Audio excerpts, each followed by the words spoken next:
Good morning. I decided to do my second project on student-centered and the constructivist approach to learning. With the student-centered and constructivist approaches, the goal is for the teacher to just be the facilitator and guide students to their own understanding. We supply a complex problem or the information, and we allow them to use, what they know to try to work through the problem while we guide them with information.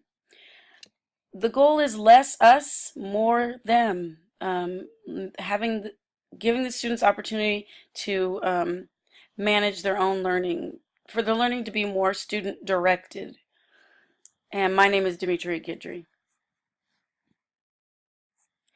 Student directed learning is the idea that teaching is a strategy that aims to give the student greater control, greater ownership and accountability over his or her own education. This is highly successful because if it's done right in the classroom, that means it's student-led. And we all probably can think of times that we've asked questions or we've wanted to know something. That's the time when we learn the most. So students will learn the most if they're leading their own learning. If they feel motivated to learn,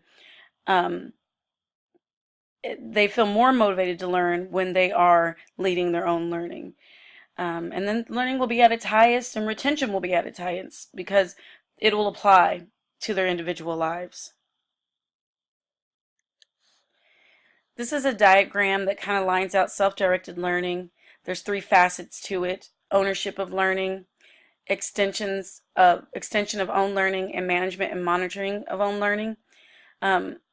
The students are going to learn to set their own goals, identify learning tasks.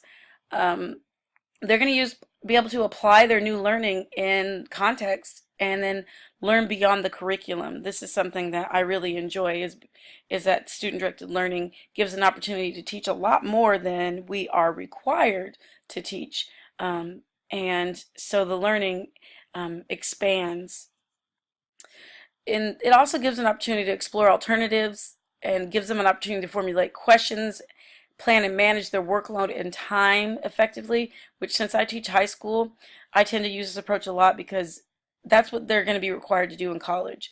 And then to reflect on their own learning.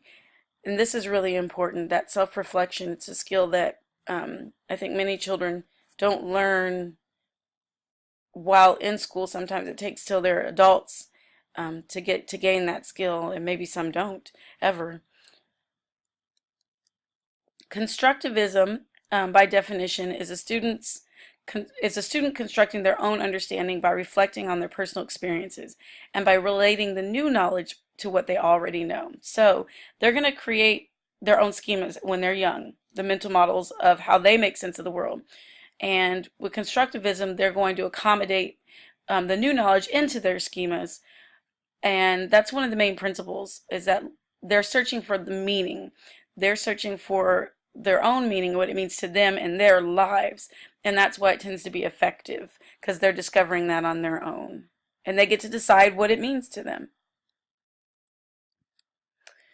There are 4 beliefs that historically define this approach. One is that students learn best from one another, so peer interaction. 2 is that students learn best in their zone of proximal development.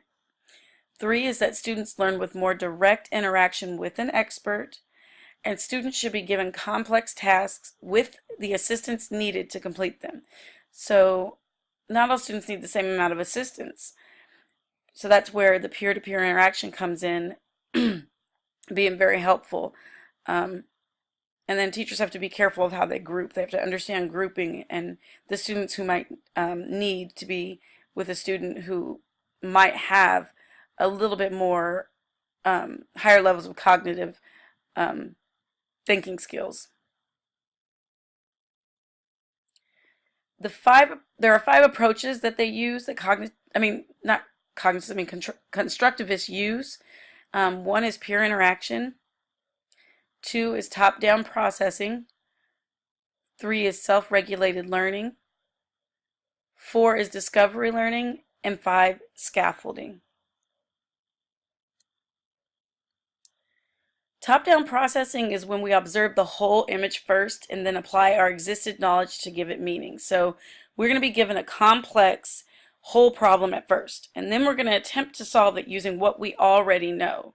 And then we'll use our basic skills to start to pick away at the problem and try to get to a solution and form our own perception. 2 is peer interaction. Constructivists believe that students will model and challenge and learn necessary skills from one another. So again, like I said, this is where grouping becomes very important. We need to make sure that we're not putting our really high critical thinking skill students all in the same group. They need to be spread out amongst the class with other students that may not possess the same level of skills, so that way they are gaining knowledge from one another. Discovery learning. This is that students are experimenting, so through just the act of experimenting, this arouses their own curiosity, and then they become more motivated to find the answers on their own, because it's fun. It's fun to experiment, and children intrinsically seem to like this. It's intrinsically motivating.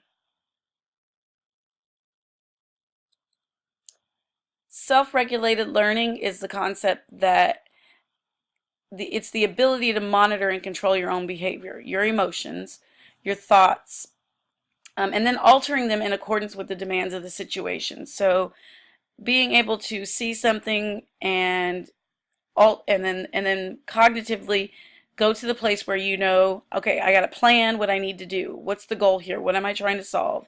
Then practice it using your strategies that you would use, monitor it, and then evaluate.